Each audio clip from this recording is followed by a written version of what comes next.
음, 안녕하세요. 반갑습니다. 노사의 성경 서원을 시작하겠습니다.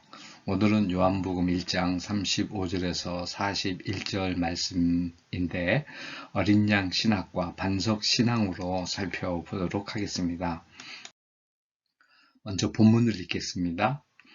또 이튿날 요한이 자기 제자 중 두 사람과 함께 섰다가 에파우리온 팔린 헤이스테케이 호 요하네스 카이 엔 토마스톤 아우트 듀오.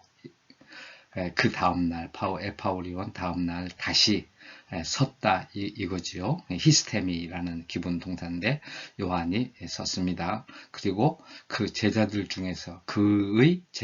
중에서 두 사람이 서 있습니다.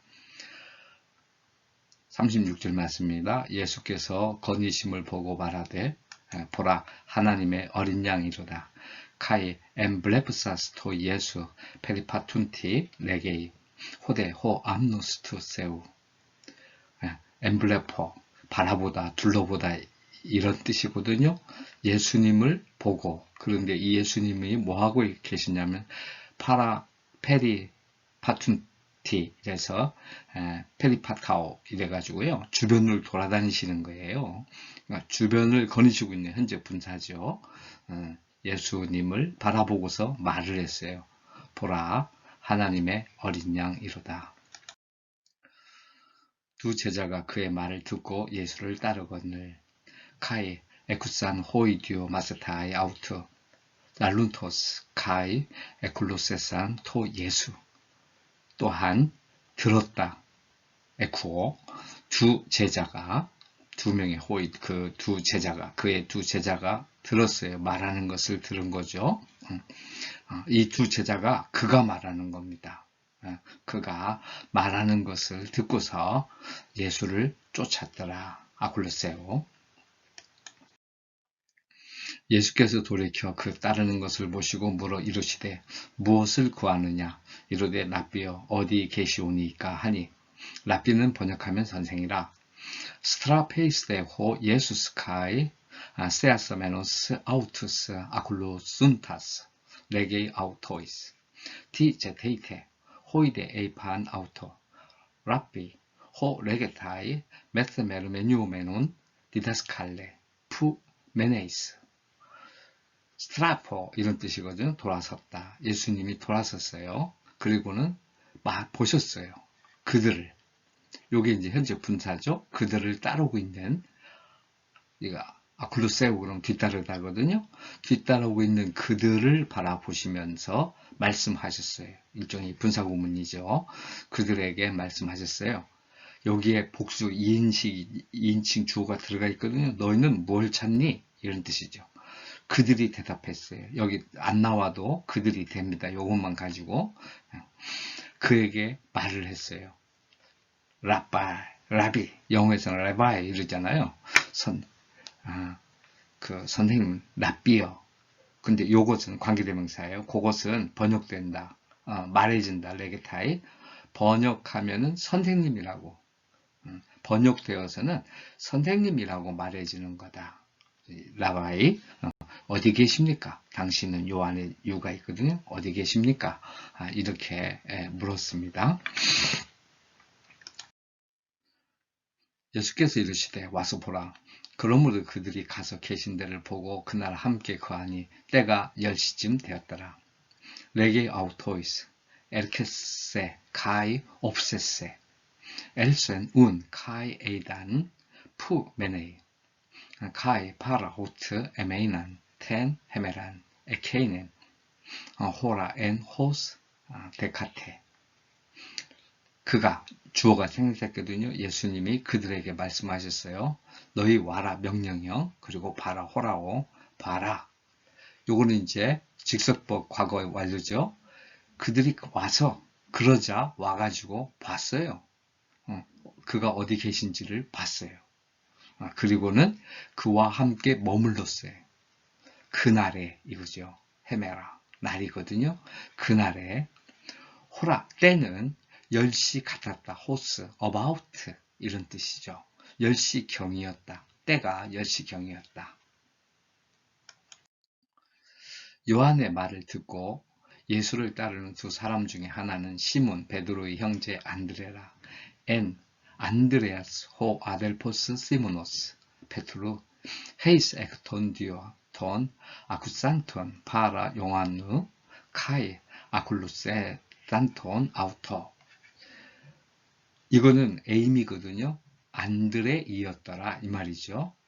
시몬의 형제 베드로 시몬 베드로의 형제인 안드레이였더라. 그 두 사람 중에 엑톤 디오이니까요. 이 두 사람 중에 한 명은 안드레였어요. 요한으로부터 말을 들은 두 사람 가운데 한 명은 베드로, 시몬 베드로의 형제 안드레다. 그리고 아굴루스 산톤 그를 뒤따른 두 사람 중에 한 명은 안드레다. 그런 말이죠. 41절입니다. 그가 먼저 자기의 형제 시몬을 찾아 말하되 우리가 메시아를 만났다 하고 메시아는 번역하면 그리스도라. 휴리스케이, 후토스, 프로톤, 톤, 아델폰, 톤, 이디온, 시모나, 카이, 레게, 아우토, 휴레카멘, 톤, 메시안, 호, 에스틴, 메세르 메뉴메논, 크리스토스. 그가 이 사람이 이제 그가 발견했어요. 먼저 형제 그 자신의 그 시몬 자기 자신의 시몬이라는 형제를 먼저 찾았죠. 그리고 그에게 말했어요. 여기는 우리가 복수예요. 그러면 요거는 두 제자니까요. 그 두 사람이 지금 발견했다. 메시아를 발견했다. 그런데 요 메시아는 에스틴 번역이 되어진다. 그리스도로 번역이 되어진다. 42절 말씀입니다. 데리고 예수께로 오니 예수께서 보시고 이르되 내가 요한의 아들 시몬이니 장차 게바라 하리라 하시니라. 게바는 번역하면 베드로라. 에가겐 아우톤 프로스톤 예순 엠블렙사스 아우토 호 예수스 에이 펜 시 에이 시몬 호 피어스 요한우 시 클레세세 케바스 호 헤르메뉴 에타이 페트로스. 이건 3인칭 주어가 생략됐거든요. 아고 데리고 가다예요. 그가 그를 자기 형제 베드로를 예수님에게로 데리고 갔어요. 예수님이 이 군사거든요. 그를 보시고서 말씀하셨어요. 너가 시몬이구나. 요한의 아들 시몬이구나. 요건 미래입니다. 클레어. 네가 불려질 거다. 개발하고. 근데 그것은 번역하면 베드로스, 반석 이렇게 되는 거죠. 35절에서 37절까지는 두 제자와 어린 양이라는 제목으로 주제로 살펴보고 싶었어요. 여기 두 제자는 한 명은 분명히 안드레였습니다. 그리고 한 명은 이름이 안 나오거든요. 이런 걸로 볼 때 자기라고 말하기 어려우니까 사도 요한이 그냥 한 사람이다 이렇게 한 게 아닌가. 분명히 지금 기록되어 있는 이 장면이 직접 현장이 없었으면 쓰기 어려운 그런 리얼하잖아요. 상황이. 그래서 두 명 중에 한 명은 요한이었다. 이 지금 요한복음의 저자 자신이었다. 이렇게 보는 거죠. 어린 양의 거니심으로 생각하고 싶은데요. 페리파툰티, 페리파테오, 거닐다. 페리는 주변이에요. 파테오는 걸어가는 거거든요. 쭉 예수님이 거닐고 계셨죠. 그거를 세례 요한이 보고 세상죄를 지고 가는 하나님 어린 양이다 그랬거든요. 이게 지난번에 자세히 살펴봤듯이 구속의 문제, 구원의 문제가 담겨 있기 때문에 구원관이죠. 결국 어린 양은 신학적인 요소가 요한에게 되었다. 이렇게 보고 계신 거죠. 이 예수님이 지금도 우리 주변을 거닐고 계신다는 걸 봐야 돼요. 성경이 그가 하나님의 어린 양이고 하나님이시고 말씀이시고 이런 모습을 보여주고 있잖아요. 그 예수님이 우리에게 무엇을 찾느냐 이렇게 물으시겠죠.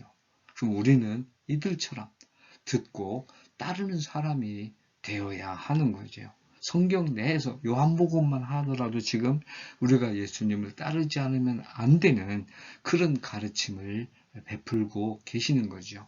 여기 훌륭한 스승의 가르침이다 그랬는데 정말 세례 요한이야말로 자기 제자들에게 누차에 걸쳐서 내가 이렇게 할 텐데 내 뒤에 오시는 이 그에게로 가서 너희들은 헌신해야 된다.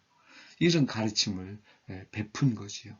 지금도 우리가 교회에서 성전에서 말씀을 통해 얘기되어야 할 것은 예수를 따르라 이거지요.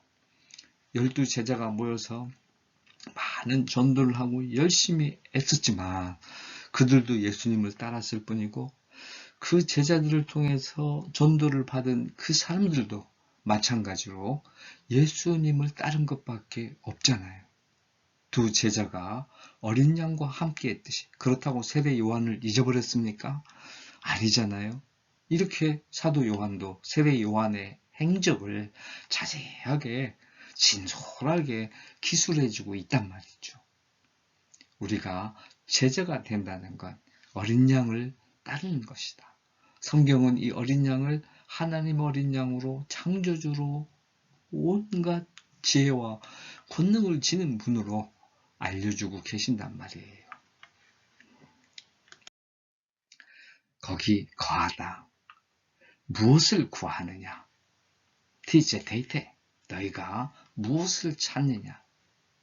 이랬더니 선생님 어디 계십니까? 랍비. 이게 랍비하고 디다스칼로스가 왜 사도 요한이 랍비를 번역하면 디다스칼로스라고 했을까?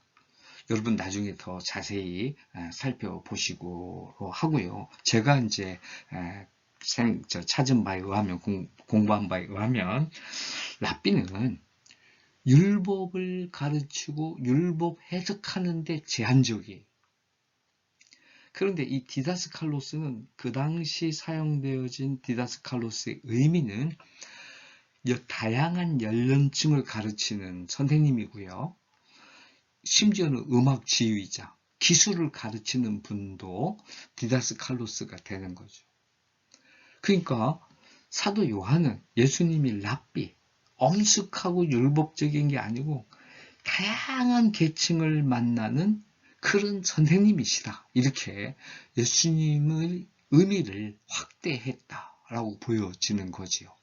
그래서 굳이 번역하면 선생이라, 번역하면 개바라, 이렇게 다 의미를 나타내려고 번역하면 그리스도라 이 말을 주었다고 생각하는 거예요.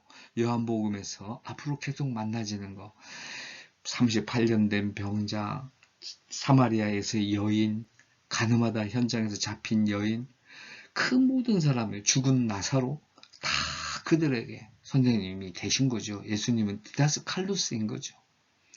온갖 하늘의 보화의 지식들을 가지고 많은 굶주리는 사람들과 수없는 병자들과 그 어디를 다니면서도 만났던 디다스칼루스다. 우리가 거기 거한다면 이런 선생님이 되어야 하지 않느냐. 거기 거하다. abode 영어로는 그렇게 또는 stay 이렇게 했거든요. stay 떠나지 않고 있는 거잖아요. abode도 거처하다, 체류하다 그런 의미입니다. 그러니까 그냥 그대로 거기에 있는 거지요. 이게 바뀔 수가 없는 거죠. 우리가 예수님과 거기 가서 보고 있는 그곳을 보고 거기에 그냥 거하는 거죠. 기본적으로 우리가 찾는 거.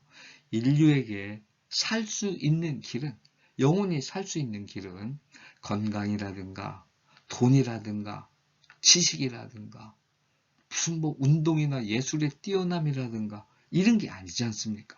밥을 많이 먹는 것도 아니고요. 운동을 아무리 적절하게 조절하게 다 해도요. 그게 사는 길이 아니잖아요. 우리가 두 제자가 거기에 가서 거했듯이 우리도 이렇게 거하는 사람이 되어야 하는 거죠. 그리고 호라, 호스, 데카테 때가 10시쯤 되었더라. 우리가 이거 성경에 나오는 시간을 어떻게 이해할 건가? 보통은 유대인들의 시간과 우리의 시간이, 로마 시간이 6시간 차이가 나잖아요. 그런데 그 조성민 그 교수님은 에스라 성경신학대학교 그 교수님이신데, 요한복음의 시간만은 로마 시간으로 봐야 된다는 거예요. 그 여러 가지 정황을 볼 때 로마 시간에 맞췄다. 지금의 10시면 오전 10시 아니면 저녁 밤 10시가 되는 거지요. 그러면서 조성민 그 교수님이 이 10시를 아침 10시로 번역을 합니다. 뭐 이 시간이 저녁이냐 또는 유대인 시간으로 한다면 이 10시는 우리보다 6시간이 6시간 차이가 나니까 16시가 되거든요. 그러면 오후 4시가 되는 거예요. 이게 유대 시간으로 하면요. 네, 그래서 요런 차이가 있는데 이게 어느 시간이 정확하냐? 저는 조성민 교수님 그 요한복음의 세 관점 그래가지고 시간만 다룬 책이 있습니다. 시간 되시면 한번 살펴보시고요. 저는 조성민 교수님 그 견해에 따르기로 하고 아침이냐 저녁이냐 10시냐 11시냐 이게 중요한 게 아니고 지금 사도 요한이 요한복음을 나이가 90세쯤 돼가지고 어느 나이가 된지 모르겠는데 다른 자기 제자들은 다 먼저 하늘나라 갔고 자기 혼자서 살아있으면서 AD 95년에서 AD 한 100년, 110년을 넘어가질 수는 없으니까요. 그 사이에 기록하면서 말이죠. 예수님을 만나고 함께 했던 그때가 기억나지 않았겠어요?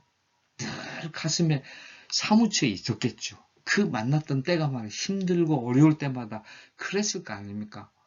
여기 굳이 이 시간을 기억한 것은 내가 예수님과 함께 했던 때가 그때가 한 10시쯤 됐었어. 이렇게 지금 얘기하는 거죠. 그에게서 인생 역전의 순간이었던 것. 결코 잊을 수 없는 인생의 한 순간이 아니었겠느냐. 이거는 뒤바뀔 수도 없고 뒤바뀔 수도 안 되고 영원히 그의 가슴에 사무쳐 있을 그런 거였다라고 보여지지요. 함께하는 정말로 그 일생을 결정지은 이 중요한 시간 10시 우리도 우리의 이 타임 우리의 그 인생을 결정짓는 어떤 한 계기 이런 거를 마련해 가면 얼마나 생에 힘이 있고 즐겁겠습니까? 남한테 억울함을 당한 시간을 기억하기보다 예수님과 함께 하게 돼. 그거는 꼭 처음만 알아야 되는 게 아니잖아요. 어느 때든지 내가 그때 예수님과 함께 있었어. 그리고 지금까지 쭉 머물러 있는 거야. 그 아름다운 시간을 만들어 가야 되겠다. 저에게도 말씀을 깨닫게 되었던 그 시간이 있습니다. 하나님에 대한 뜻을 깨닫고 하나님의 자녀임을 확신하게 된 그런 순간 이거를 놓칠 수가 없는 거죠. 지금 사도 요한이 10시만 있는 게 아니에요. 생각해보세요. 사마리아 여인 만난 그 시간도 요한이 잊지 않고 있는 거 아닙니까? 그런 순간순간들이 많은 거죠. 그런데 지금 이 시간만은 정말로 자기가 헌신하게 되는 그 생의 순간이었다. 이렇게 살펴봐야 되겠죠. 그의 개인적으로나 지금까지 우리에게 미치는 영향으로나 엄청난 거였다라고 보고 싶습니다. 안드레 전도입니다. 시몬 베드로의 형제 안드레인데 요한이 말이죠. 안드레를 소개하면서 자기가 쓴 글 아닙니까? 시몬 베드로의 형제 안드레라고 소개하는 거예요. 제가 생각하기에 요한은 베드로와 그 12제자들 중에 더 친근한 더 두 사람 사이에 뭔가 연결되어 있는 관계가 있지 않았을까? 왜 그 성만찬 할 때도 예수님 그 품 안에 요한이 누워 있는데 떡을 떼시면서 이 중에 너희 중에 한 사람이 나를 팔 것이다. 얼마나 침묵이 감돌았겠습니까? 그런데 그때 베드로가 눈짓으로 요한에게 물어봐라 이렇게 한 거 아니겠어요? 누군지 물어봐 이렇게 한 거 아니겠어요? 어쨌든지 그리고 요한복음 21장에서 마지막에 그 예수님에게 요한은 어떻게 될 것 같습니까? 이렇게 물어본 것도 베드로란 말이에요. 두 사람 사이가 뭔가 있지 않을까. 그리고 저는 요한의 전 요한 1서, 요한 1, 2, 3서, 요한계시록, 요한계시록에 예언서니까 달리지만 보면은 요한인 따뜻하고 차분하고 정말 내성적인 사람, 그 가난한 여인, 가늠하다 현장에서 잡힌 여인, 뭐 부모가 없는 나사로, 마리아 그 형제들, 이런 사람들을 그 서술을 하는 걸 보면요, 베드로는 저 요한은 참 내성적이고 따뜻한 사람이었던 것 같아요. 그런데 베드로는 외향적이고 덤벙대잖아요. 요한이 예수님이다 이러니까 텀벙 뛰어내리잖아요. 배가 빠르겠어요. 사람 수영이 빠르겠어요. 이 베드로의 성격이죠. 뭐 감옥에 갇혔을 때도 사도행전 보게 되면 베드로는 잠을 쿨쿨 자요. 굉장히 외향적이고 뭐 소탈하고 막 털털했다 이렇게 보여지거든요. 아마 이게 요한에게 시몬 베드로가 개인적으로 어떤 영향을 주지 않았을까, 뭔가 관계가 있지 않았을까. 어쨌든지 중요한 건 안드레입니다. 자기 형제를 불러낸 거죠. 그러면서 한 얘기가 메시아를 만났다 그랬어요. 이게 휴리스코입니다. 찾아냈다 이 말이에요. 그 유명한 아리키메데스가 그 순금의 분량을 그 임금이 그 시칠리아 섬 왕이 그 순금을 주고 왕관을 만들었는데 이게 순금으로 됐는지 안 됐는지 물개를 달라고 그랬잖아요. 모르고 있다가 어떻게 달까? 저울로 재는 방법이 없잖아요. 순금하고. 그런데 그거를 아주 답답해서 목욕이나 할까? 그리고 찰랑찰랑 있는 그 목욕탕에 들어가니까 자기 부력만큼 물이 나오잖아요. 물 속에 있는 모든 물체는 부력을 받는다. 그래서 어떤 무게가 들어갈 때 그만큼의 부력으로 무게가 나온다, 바깥으로 나온다. 이걸 가지고 순금을 재고 그 다음에 왕관을 쟀더니 은이 섞인 거짓말이었다. 이렇게 나왔던. 그러면서 그거를 지가 목욕탕에 텀벙 뛰어 들어갔다가 바랬을 때 유레카라고 알려졌거든요. 근데 사실은 휴레카가 맞아요. 발음상 말이죠. 네, 이게 요게 보면 요게 쉼표에 거꾸로 돼 있는 거거든요. 요거 때는 강세로 읽어야 돼요. 휴리스코. 요거는 액센트고요. 그런데 헬라어의 액센트는 아무 의미가 없어요. 자, 중요한 거는 찾았다. 만난 건 미리 만났었잖아요. 그런데 이제 누군지를 안 거예요. 요한도 안 거죠. 그러니까 우리가 메시아를 만났다. 이건 유대적이잖아요. 옛날에 오실 분. 그리스도는 뭐예요? 구원주의 의미가 강하잖아요. 메시아는 왕과 선지자적 의미가 비교적 강하다면 그리스도는 구원자로서 예수 그리스도 이렇게 되는 거 아니겠어요? 기름 부은 자, 기름 부음을 받은 자. 그래서 이게 이렇게 바뀌어지는 거. 이게 그 요한의 신앙을 형성하는데 그 이후의 삶을 사는데 아주 기분이 됐다. 그러니까 요한은 신앙과 신학이 조화가 됐다. 저는 그렇게 보고 싶은 거예요. 너는 개바라. 42절입니다. 베드로가 된다. 요한은 개인적으로 예수님이 베드로를 개바라한 것에 강한 인상을 가지고 있다. 반석이잖아요. 반석. 흔들림이 없고 강하고 굳세고 이게 요한이 세상을 사는 신앙이 아니었을까. 우리에게도 어린 양 예수 그리스도의 구원을 믿는 신학사상과 예수님이 딱 보고 그를 개발하 반석이라고 한 그 의미심장한 변화의 과정에 그렇다, 반석이다 이런 생각을 요한은 품고 나머지 그 일생을 쭉 살아봤으리라 봐져요. 그리고 요한복음을 쓰면서 자기가 살아온 지금까지의 삶도 다시 한번 점검해 볼 수 있겠지요. 은혜 되시는 시간이었기를 바랍니다.